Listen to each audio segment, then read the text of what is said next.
Terça-feira, dia 13 de janeiro de 2026. Sejam todos muito bem-vindos, meus amigos, a mais um vídeo do canal Terra Brasilis News.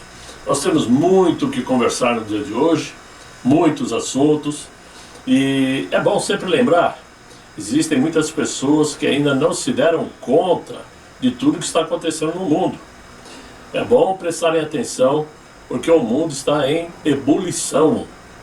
As coisas estão muito ruins, muito feias, principalmente por conta do Irã, que é um assunto que nós vamos falar mais ao final, porque é dramática a situação por lá. Tem muito a ver com o que vai acontecer no resto do mundo, inclusive no Brasil. E nós temos nossos assuntos aqui, assuntos do nosso galinheiro, que não conseguimos resolver.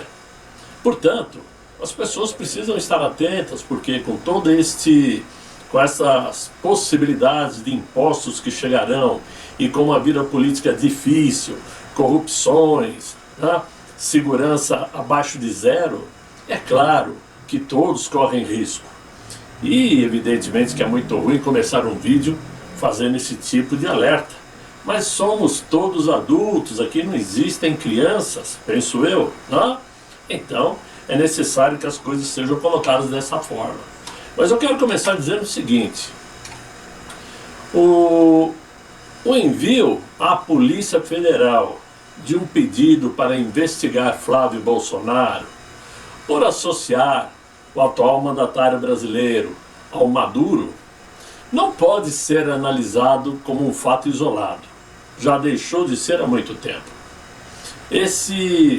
Esta ação da Polícia Federal se encaixa com muita precisão, uma precisão inquietante, em uma engrenagem de perseguição política que já ultrapassou qualquer parâmetro de normalidade, inclusive quando comparada a regimes abertamente autoritários ao redor do mundo. Em países que se dizem democráticos, a crítica política, a associação de ideias e a comparação entre líderes fazem parte do debate público, é natural. Pelo menos num país que diz ter liberdade de expressão. Mas no Brasil atual, esse direito parece existir apenas para alguns. A esquerda fala o que bem entende, o que bem quer, o que vem na cabeça. A direita tem que ficar pisando em ovos, pensando no que dizer, no que falar. Né? Ora, quando a crítica parte da família Bolsonaro, ela deixa de ser opinião e passa a ser tratada como se fosse um crime. Olha o absurdo. A situação da família Bolsonaro revela um padrão que não admite mais disfarces. Não tem mais como cobrir o que está acontecendo. Não há presunção de inocência, não há proporcionalidade, não há sequer a aparência de imparcialidade. Existe apenas uma sucessão interminável de inquéritos, pedidos de investigação, exposições públicas, além de constrangimentos calculados, todos direcionados ao mesmo grupo político, ou à mesma família Bolsonaro.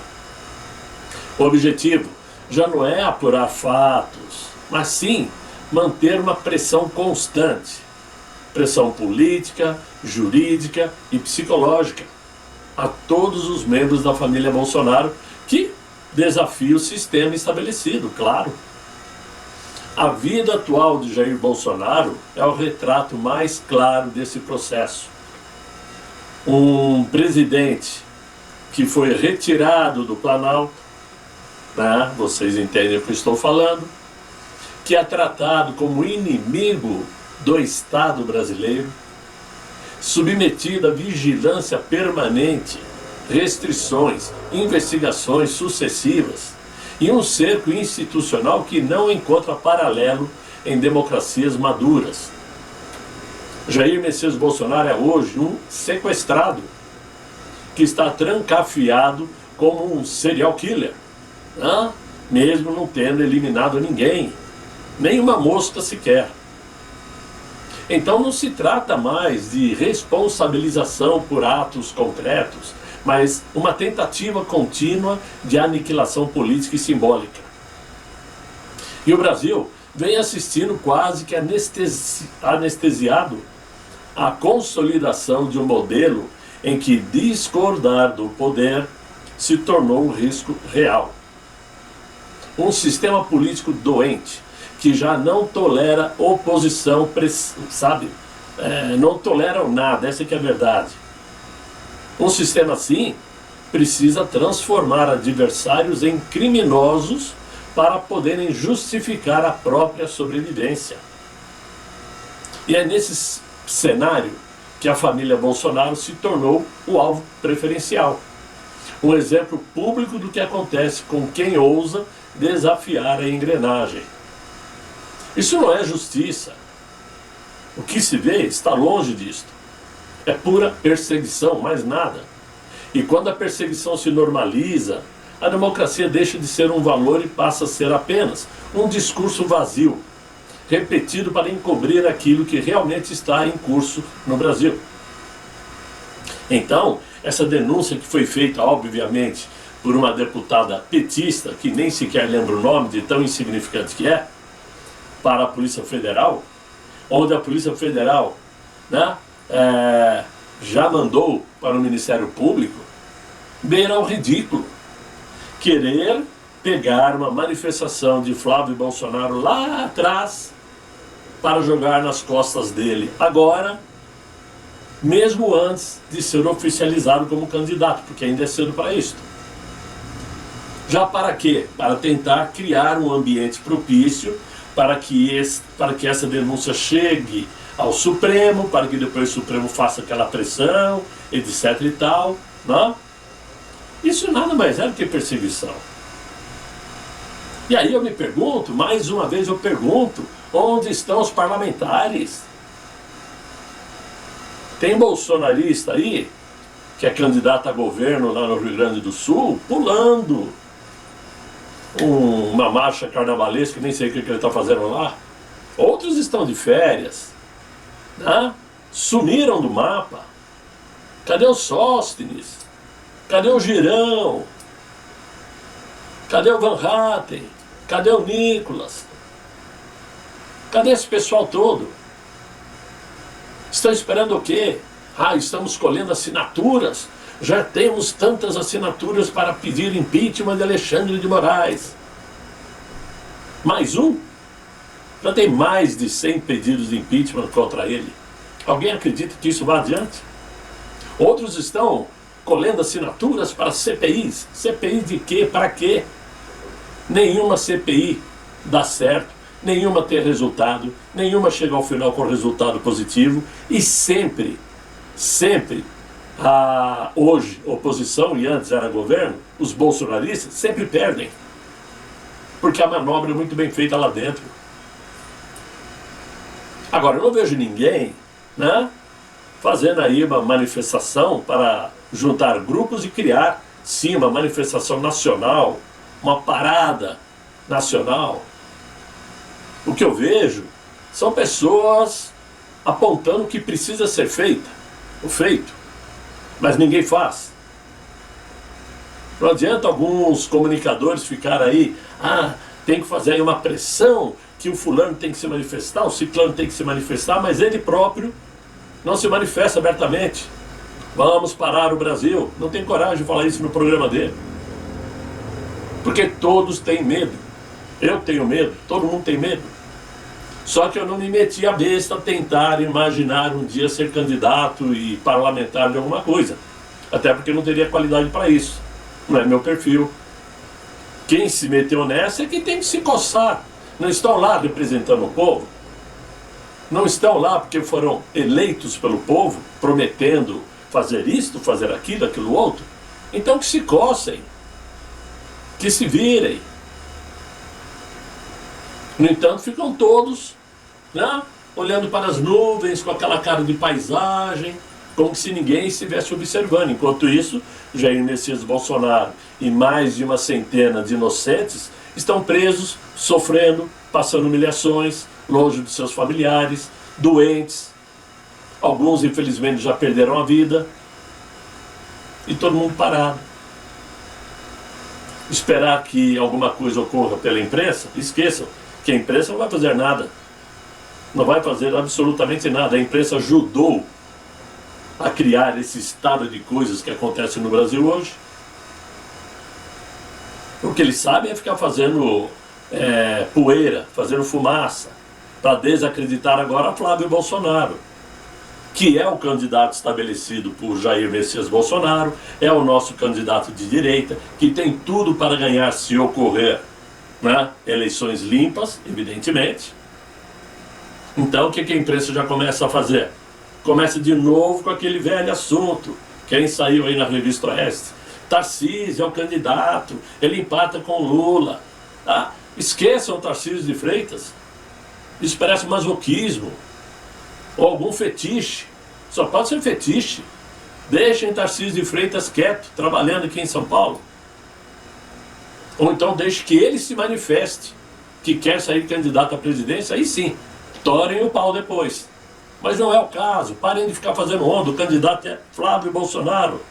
Viu, dona Revista Oeste, que também eu acho que já está tomando rumo da Jovem Pan, pelo que parece. Conversa mole. Na verdade, ninguém faz nada para promover uma ação positiva, uma ação que cause efeito. Por quê? Ficam esperando que os outros façam, mas não existem outros. Não existem outros. O sistema está dominado. Se está dominado, quem tem que trabalhar é quem lá está para isso. Mas enfim, com essa onda toda, então, o que nós podemos pensar?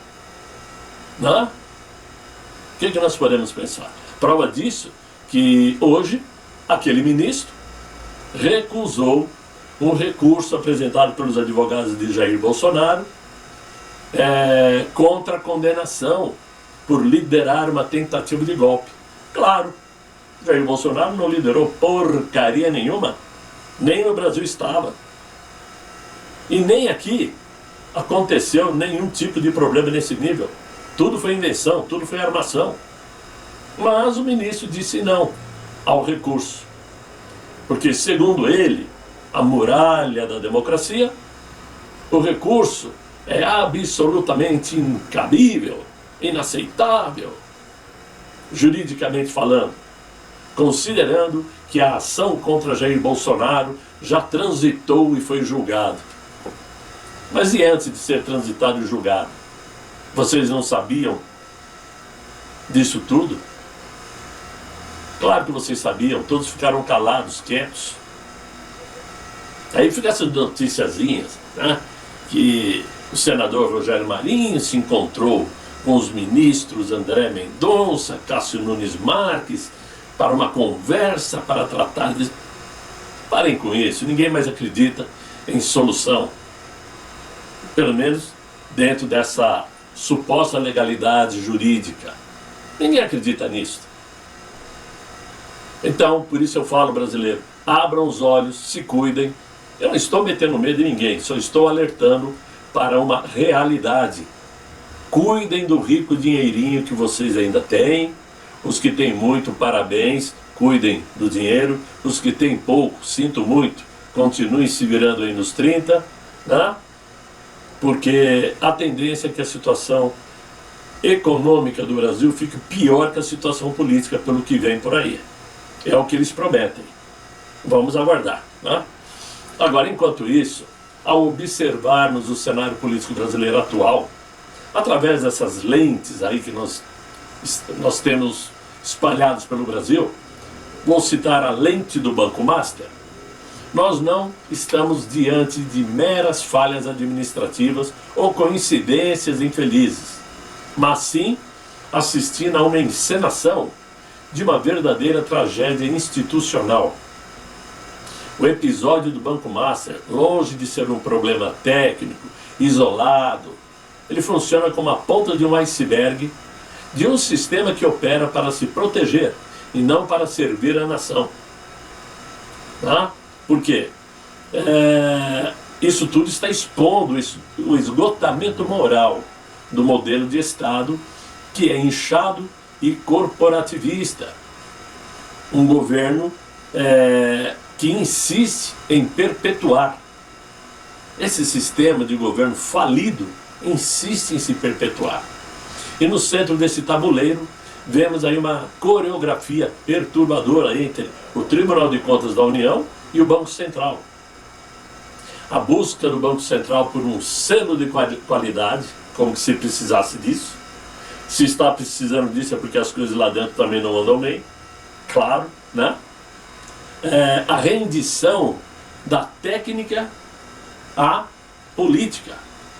Ou seja, parece que o Banco Central precisa de um selo de qualidade para aprovar não a situação técnica do banco, a maneira como o banco trabalha, mas sim a situação política do Banco Central. Sob a gestão petista, que sistematicamente ataca a autonomia da autoridade monetária, esse movimento mostra o órgão fiscalizador, que é o TCU, fingindo que fiscaliza. O órgão fiscalizado, que é o Banco Central, fingindo que é transparente. E ambos garantindo que o sistema continue girando sem atritos para não prejudicar o núcleo de poder que já está estabelecido em Brasília. É a burocracia criando camadas de falsa legalidade para legitimar o inaceitável. A narrativa torna-se ainda mais sombria e maquiavélica quando descemos aos porões financeiros que sustentam essa estrutura. E aí descobrimos uma conexão exposta entre um fundo de investimento que é ligado ao escândalo do Banco Master, citado já em investigações sobre lavagem de dinheiro para o crime organizado, e empreendimentos privados da família do ministro Dias Toffoli. É o que mostram reportagens nessa última semana. Tudo isto serve para mostrar o porquê Dias Toffoli determinou sigilo absoluto no caso Banco Master. Em um país sério, onde a moralidade pública é valorizada, acima inclusive das alianças de ocasião, tal proximidade entre a cúpula do judiciário e recursos de origens suspeitas paralisaria as instituições, provocaria um caos institucional no país. Mas no Brasil de hoje, contudo, impera um silêncio cúmplice. Esse sistema cúmplice e criminoso existente no Brasil já é um organismo que desenvolveu anticorpos contra a verdade.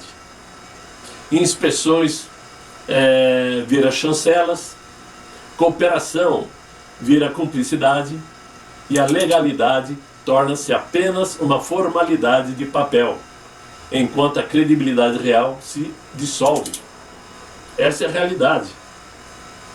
O caso do Banco Master é um sintoma febril de um corpo doente, onde o governo e as instituições de Estado abandonaram a função de vigiar uns aos outros para formarem um consórcio de poder intocável, onde todos se fiscalizam apenas o suficiente para garantirem que ninguém seja punido, deixando a sociedade brasileira órfã de justiça e refém de um teatro político degradante.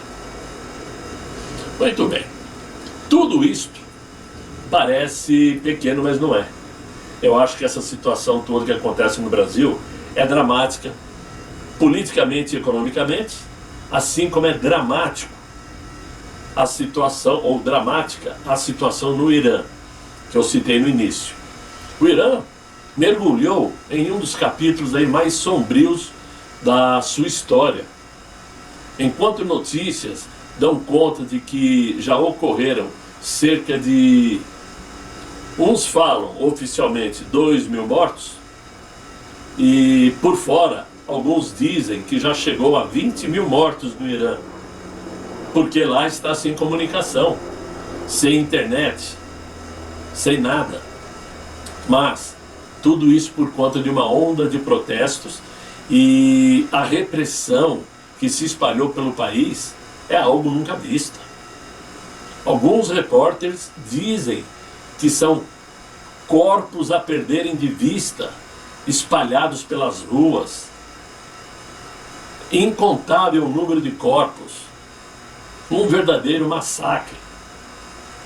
Os números não apenas confirmam a dimensão da crise interna, como também demonstram qualquer tentativa de minimizar o que já se transformou em um conflito aberto entre Estado e população.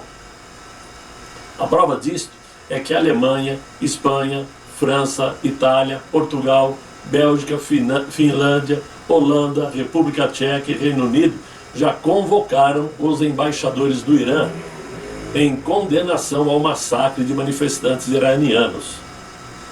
Esse cenário interno, obviamente, mexe no tabuleiro geopolítico.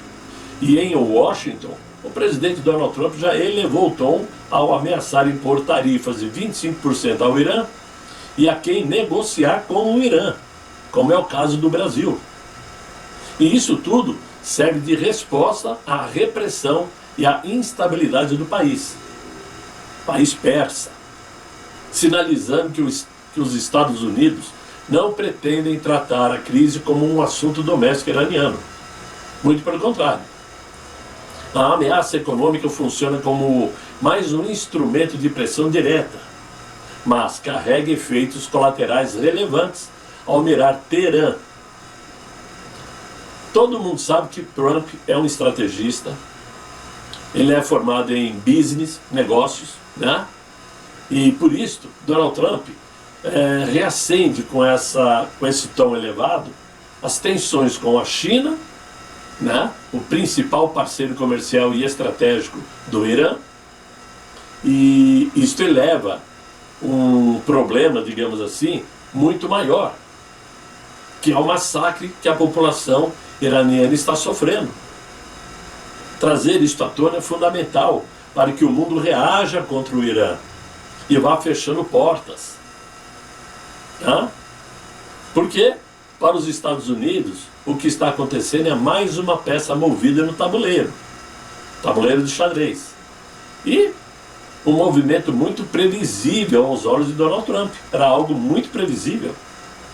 Para quem não sabe, Donald Trump enxerga o sistema internacional como um mercado imperfeito, não como uma comunidade regulada por normas morais. Para ele, as alianças são ativos, os tratados são contratos, as instituições são meios e o poder é uma alavanca. Quando um acordo não entrega resultados positivos e esperados aos Estados Unidos, como por exemplo, empregos, acesso a mercados financeiros, segurança e vantagens estratégicas, Donald Trump considera legítimo renegociar, não deixar como está. Ele considera correto pressionar ou abandonar esses contratos. Isso não é improviso, é um método. Porque como negociador, Donald Trump parte do princípio que a previsibilidade enfraquece a posição de quem lidera. Ao agir de forma dura, direta e às vezes até abrupta, ele desloca o outro lado para a defensiva, força concessões rápidas e reduz o espaço para a enrolação burocrática. Tarifas, sanções e ameaças explícitas funcionam nesse modelo, mas como um instrumento de uma verificação cuidadosa, porque expõe quem depende de quem, expõe quem cede primeiro e expõe onde estão os pontos de dor. Então, conforme já saiu no noticiário, os Estados Unidos têm tudo para promover um ataque ao Irã. E isto é o que mais pesa na balança contra o governo brasileiro, que sequer, até o momento, abriu a boca para explicar o que está acontecendo no Irã. Já que o atual mandatário é simpático ao Ayatollah Khomeini. Antigamente era o Khomeini, agora é o Khomeini. Eles são simpáticos. Como ele era simpático ao Ahmadinejad, não era isso? Não falou nada, só que com a captura do Maduro, a Venezuela parou de enviar petróleo para a China, parou de enviar ajuda para Cuba. O Irã está indo ao frangalho. E com isso, China e Rússia estão isolados. E o Brasil está num beco sem saída. Por isso eu digo a vocês que isso vai ter consequências econômicas. Porque o Brasil precisa de dinheiro para fechar suas contas, principalmente em ano eleitoral, e não vai saber de onde tirar esse dinheiro. Porque tudo que era, por exemplo, desviado para a Venezuela via poços de petróleo, de Joesley Batista, de Vorcaro, né? Dinheiro que ia para a Venezuela como se fosse investimento via BNDES, esse dinheiro era para que o governo venezuelano depois investisse na campanha eleitoral do PT. Só que não vai haver retorno dessa grana. E aí, como fica? Então é claro que esse governo tende a simplesmente inventar impostos, impor mais impostos, arrumar dinheiro onde quer que seja. Então todo cuidado é pouco, né, meus amigos? De qualquer maneira, essa é a situação que vivemos. Infelizmente, estamos começando 2026 com a panela de pressão pronta para explodir. Essa é que é a verdade. Mas por hoje é só, chega de coisa ruim. E era tudo que eu tinha para vocês nesse vídeo. Espero que vocês tenham entendido, tenham gostado na medida do possível. Se gostaram, deixem os likes, se inscrevam no canal, chamem seus amigos aqui para me acompanhar no Terra Brasilis News. E vamos insistindo nessa batalha, nessa luta, até o dia que bater o cansaço. Enquanto isso, nós insistimos diariamente, ok? Desejo a vocês um excelente final de noite, muito bom descanso. E até amanhã, se Deus quiser e Ele há de querer. Fiquem bem, fiquem com Deus. Tchau, tchau. Terra Brasilis News.